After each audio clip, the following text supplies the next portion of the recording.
Well, that was a movie. Hello and welcome back to Simon's Rants. I'm Simon, and today I'm giving my first thoughts on the new film by Alex Garland, Men. It's starring Jessie Buckley and Rory Kinnear. If you haven't seen the trailers, you don't know anything about this movie. It's about a woman whose husband seemingly kills himself by jumping off of a balcony, and she goes away on a vacation to be alone, process things, get away from everything for a while, and then begins being stalked by men. So, in case you couldn't tell, this is a pretty basic allegorical horror. It's a story representing a broader idea or a broader story.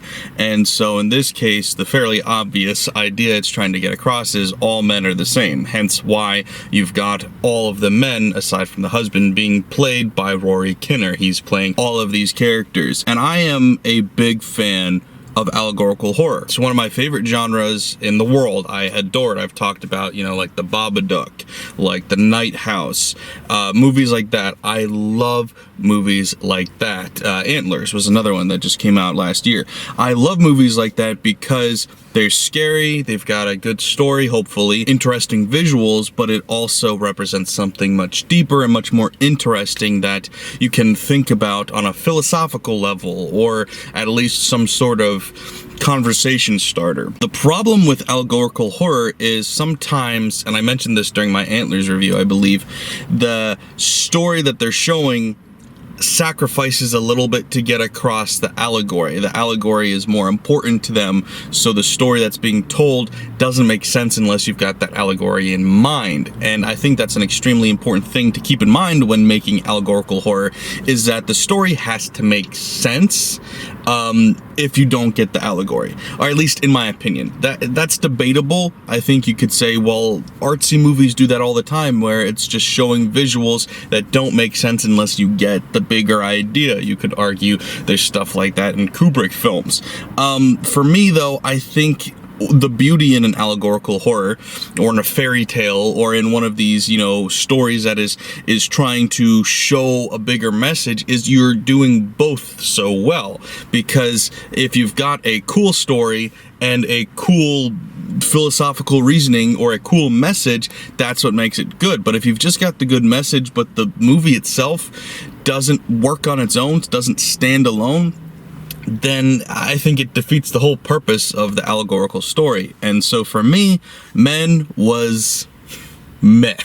Men was meh. I wouldn't say it was truly awful. I would give it like a 5, but man, that trailer really led me to believe this movie was going to be one of my favorite movies of the year. And the movie itself was only okay because the story didn't make any goddamn sense unless you're just watching it for the allegory. And I think that's a shame, because I think you could have made a really good movie that had a really good story and a really good allegory here. I mean, the messaging behind it, all men are the same, the women are in fear of men because of men using and abusing them, yada yada yada. It's a message that is important, a lot of people are talking about. You can debate it, you can have philosophical discussions on it, all of that, but ultimately, if you're going to make a movie about it, you need to have a good movie, a good story first and foremost. That's the most important thing, to me at least, is to make a movie that's entertaining and good, and then if you have a message to go along with it, great.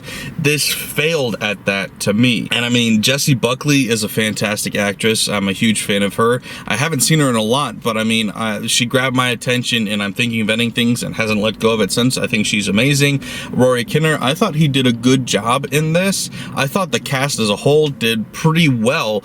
I like the visuals, I like the directing style, I like the cinematography. The editing had a couple of weird moments, but overall I enjoyed it. The problem really just was the story. The story was lame. It started out fine. The trailer leads you to believe it's going in a certain direction, and it does for the most part, but it really just begins to fall apart when you've got these weird, stupid things happening. And especially when, like I said, you've got Rory Kinnear, the same actor, is playing all of these characters. He's playing every single one of these male characters, and Jessie Buckley's character, the lead actress, doesn't act like she's aware of it. And that's what I'm saying is like this movie wasn't trying to tell a story, it was trying to tell an allegory. It was trying to tell this philosophical point. It didn't really care about the main story because people weren't acting appropriately for if this situation was happening. You've got all of these weird, creepy guys that are all identical, and she's just looking at them like, huh, okay. She never once mentions it. She never once seems to notice it until near the end of the movie, and I guess I'll get into spoilers in a bit here, but like, she doesn't have proper reactions. Nobody does, because it's not actually happening. It's the philosophical point behind it that is occurring, and that's what people are reacting to. And it really just takes you out of it. It's hard to enjoy the story when it's like, obviously the creators of this didn't care about the story as much as the point. So yeah, that's why I say for me it's like a 5, because I did enjoy the point and I enjoyed a lot of the filmmaking side of this, but just the story itself, the movie itself was just I couldn't get into it. So yeah, disappointing for me, especially, like I said, I'm somebody who loves allegorical stories, allegorical movies. I love that kind of stuff, and this just didn't work for me.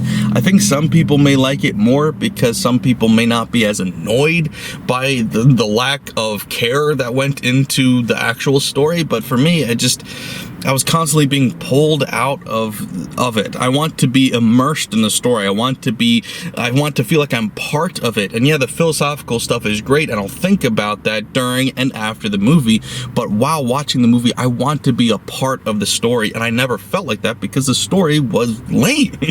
So that's why I did things spoiler free. I'm going to talk a little more in depth in the spoilers in case you cared. I didn't want to spoil anything for you. It's pretty simple until the ending, but yeah, I have some issues with it. So stick around if you want to hear me talk about that, or you can go watch and come back and we can talk about it then. But either way, please remember to like, share, and if you're new here, subscribe. Thanks, guys. Bye. So yeah, the ending. We've got this creepy guy who's been following her all around. He takes form in like this naked stalker. He's the homeowner. He's a random guy in the bar. He's the bartender. He's a police officer. He's a pastor. He's everything. He is every character. And she keeps going around. The main character keeps going around, meeting all of these people, and she doesn't notice that they're all the same guy. She doesn't react to it at all until, I guess, the end, when they're all trying to break into the house. We get to the climax of the movie and they're all trying to kill her, I guess, or rape her, or whatever they're trying to do. They're breaking into the house, and at this point they keep being replaced by one another, and she seems to know that they're all the same guy because she like cuts the guy's hand wide open, and then that happens to all of them, and she doesn't react to that. Like, she's like, yeah, they're all the same guy, but once again, she's not reacting. She doesn't react to any of it. And then you've got, this is what I'm saying, like you dive really deep into the allegory and you get lost in the woods here a little bit, because so the one guy, he's dying because he's been cut wide open. He broke his ankle. He got in a car accident. He got stabbed. He's falling apart. And so then he's pregnant now. He gives birth to another one of himself that comes out with all those same broken body parts and defects and all that, like the cut open, the broken wrist, all of the things. Everything is the same. And then that one falls over and dies and gives birth to another one, which falls over and dies, and it keeps going and keeps going. On a philosophical level, yeah, I get the point you're trying to make. You're already saying all men are the same, right? And that creates more of the same from generation to generation. A bad male men lead to more of the same, because these same negative traits, they're being carried on, they're being pushed on to the younger generation, and then that gets moved on. So if these defects, if these flaws, if these problems aren't addressed, they will keep continuing on, or possibly even getting worse as they go.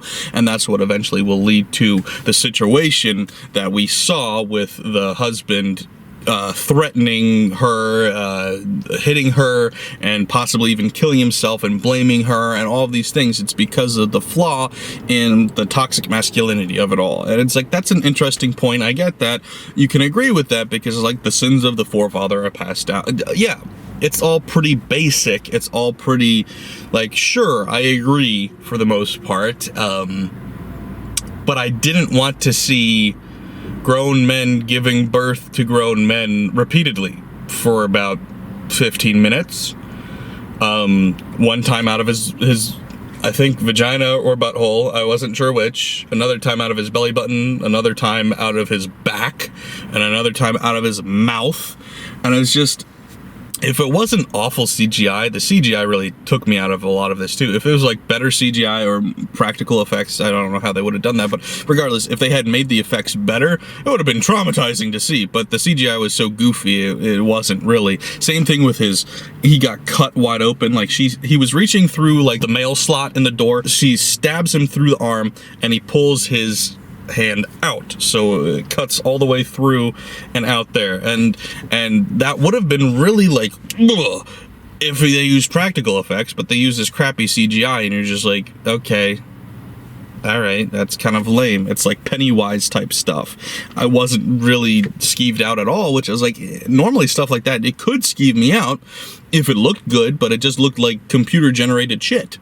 So I didn't care at all. And that's how a lot of this stuff in this movie was. But anyway, going back to the birthing scene, this is all happening and they're constantly cutting back to her reaction, getting reaction shots from her. And she's just looking at like,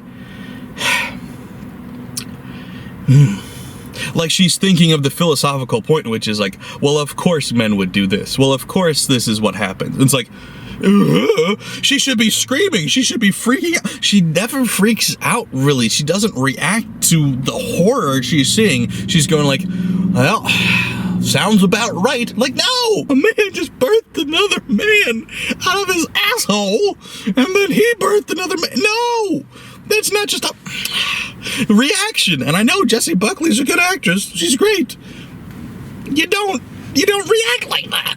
So, yeah, there was some good ideas here, but it just, I don't know, it was weird to me. It didn't work for me. Maybe it'll work better, like I said, for other people. Other people won't be bothered by that, but to me it's just jarring to like see people not react to stuff, and prioritize this allegory rather than prioritizing the movie and the actual story.